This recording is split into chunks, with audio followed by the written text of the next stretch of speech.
Yo, what's up guys? Jonathan with On Track Fitness here, and real quick, I wanted to come at you guys with a whiteboard video. I might start doing more of these, but I wanted to come at you guys with a whiteboard video on why stress plays a big role in weight loss, fat loss, and just the scale overall, and your whole fitness journey. Stress is a big thing, and it's one of those things that it can be kind of hard to manage on a day-to-day basis, but it's good to know some practices that can help with stress and just know the role that it's playing. So when you step on the scale and there's weird things happening or you're feeling a certain way, you kind of can just like relate everything in there, and it all kind of plays into one big thing. So real quick, getting into it, stress.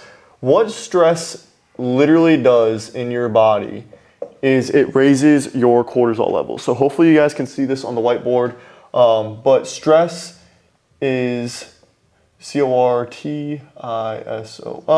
Cortisol levels increase. That's what stress essentially is in the body. Your body doesn't look at stress as stress. It looks at it as the hormone cortisol increasing. So when your cortisol levels increase, a lot of things happen, okay? So cortisol increase right here.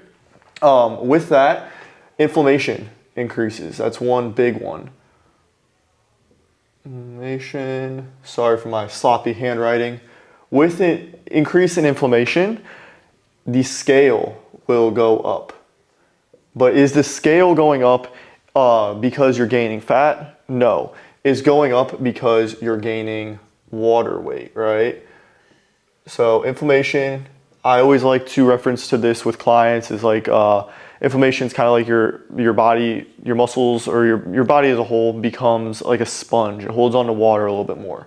So cortisol increases, inflammation increases, the scale will likely increase as well. That leads to that big jump in the morning after a stressful day or a night out drinking, which we're gonna get to, which then leads to just more water weight, which kind of creates like a false weigh-in a sense, okay?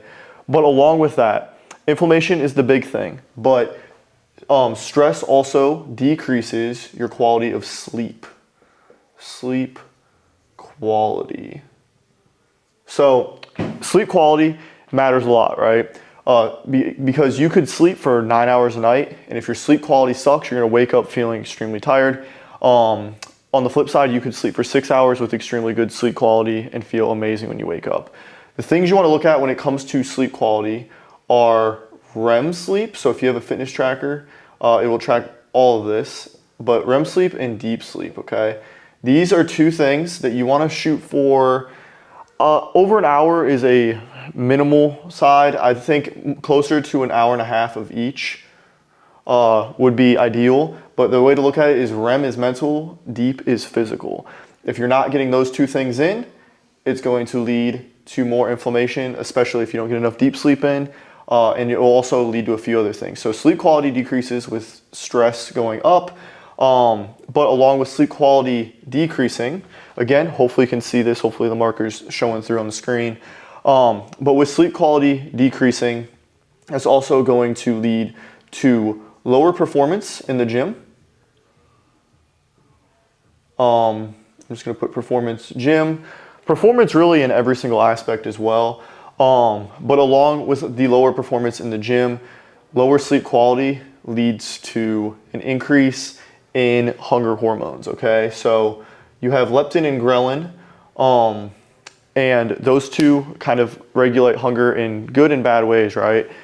With less sleep or lower sleep quality, your hunger hormones get out of whack. You become hungrier throughout the day, even though you're eating, say, more food. You keep kind of satisfying that hunger craving. You keep eating more, but you still continue to get hungry, and that's due to sleep. And that decrease in sleep is due to stress. So that's another big aspect of stress when it comes to your fitness journey, right? On the gym performance side, you're going to feel like shit when you get in the gym because you slept like crap, you're stressed. And as a result, you're going to burn less calories.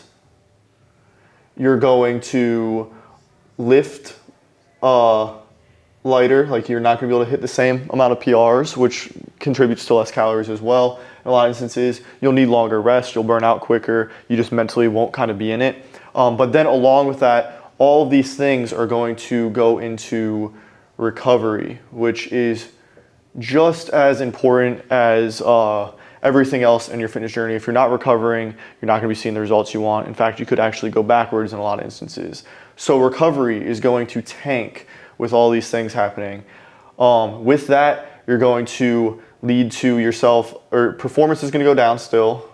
So time after time, you'll kind of get that overtraining kind of thing, which is not a super easy thing to achieve. But if your sleep's all whack and you're really hitting the gym hard, you're continuously just beating your body down and not giving it time to recover, you're gonna run into some trouble. But performance will decrease. Along with recovery decreasing, you continue to push it in the gym, and then you end up getting sick more frequently, which then this creates this huge cycle. Sickness is stress, cortisol leads to inflammation, the scale goes up, you get stressed more, and then you sleep worse, and then you're not recovering the same while you're sleeping, mentally and physically. You're then affecting your hunger hormones, performance in the gym, all those different things. So this is just a brief overview, not getting super into the sciencey side of things, but I wanted to just emphasize the role that stress plays on your fitness journey. And some ways to combat stress in general would be practice meditation, turn your phone off an hour or so before bed, read a book instead of scrolling through TikTok at night, and just focus on doing things each day that kind of make you happy, even if it's just a short thing. I know days can be stressful, but you want to make sure that you reduce your stress as good as possible. And then if you still cannot manage to do that, there's certain things you can supplement with. Theanine is one. Melatonin will help you sleep a little bit better. It won't necessarily help with stress. And then there's a few other, magnesium, that's another one. You can supplement to kind of help for it, but with anything, supplements only help with a percent of the equation. So keep this whole cycle in mind. Don't let it stress you out. That's the last thing I want this to do, but I want to just kind of emphasize this. And yeah, I hope this video helped.